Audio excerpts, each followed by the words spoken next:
ඉතින් මේ මිනිස්සුන්ට දැනීම ඇතිවන විදිහේ අලුත් පොඩි කෑල්ලක් අද ඉගෙන ගන්න තමයි හදන්නේ. ඉතින් මේ පංච ඉන්ද්‍රියයන්ගෙන් වගේම පංච මහා භූතයන්ගෙන් එකතු වෙලා මේ දැනීම අපිට ලැබිලා අපි විස්තර කරගෙන මේ මොකක්ද කියලා හරියටම තේරුම් ගන්නකොට සමහර දේවල් සිද්ධ වෙලා ඉවරයි. සමහර දේවල් ඒවා වෙන්න කලින්ම අපිට දැනෙන්න ගන්නවා. ඒ දැනෙලා සමහර වෙලාවට අපි ඒවා කතා කරපුවාම කියනවා ඒ වගේ දේවල් සිද්ධ වෙනවා. ඉතින් ඕක ඔහොම කරගෙන යද්දි මේ සමහර වචන අපිට එනවා. ඉතින් මේ වචනයකට කිසිම සමහර වෙලාවට කිසිම තේරුමක් නැහැ.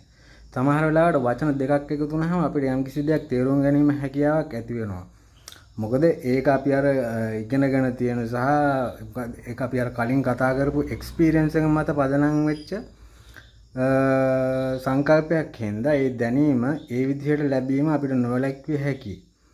ඉතින් සමහර අවස්ථාවල් වල වචන තුනක් එකතු වෙනවා. දැන් අපි සිංහල භාෂාවේ කතා කරපුවාම සිංහල භාෂාවේ නම් එක වචනයක තේරුමක් තියෙනවා. සමහර වෙලාවට වචන දෙකක තේරුමක් තියෙනවා. වචන තුනක් එකතු වුණාම තව තේරුමක් තියෙනවා. මේ වචන තුනක් හතරක් එකතු වෙලා හැදෙන වාක්‍යයක තව තේරුමක් තියෙනවා. ඒ වගේම මේ වාක්‍ය ගොඩක් එකතු වෙලා හැදෙන ඡේදයක සම්පූර්ණයෙන්ම අර්ථය වෙනස් වෙලා තේරුම් ගන්න ඉඩ තියෙනවා. මොකද මේ අවස්ථාවන් වලදී සමහර අය උත්සාහ කරනවා වචනෙන් වචනේ තේරුම් ගන්න. එහෙම මේ අදහස් කරගන්න විදිහක් නැහැ. මොකද ඒ නිසා තමයි අපිට මේ ලැබිලා තියෙන මේ ඉන්ද්‍රියන් වල උපකාරයෙන් මේක තේරුම් ගන්න හරිම ලේසියි.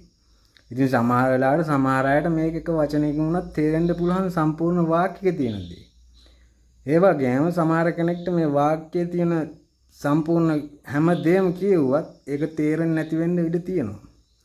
ඉතින් මේක ඇවිල්ලා බුදුදහමේ කියලා තියෙන දේවල් වලට පටහැනිද කියන එක මේ වෙලාවේ කතා කරන්න අවශ්‍යතාවයක් නැහැ. මම පොඩි උදාහරණයක් දෙන්න කැමතියි මේකට.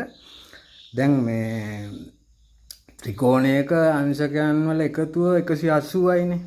ඉතින් මේක ගැන කවදාවත් විවාදයක් නැහැ. ඒ හින්දා ඒවා අවාරයයි.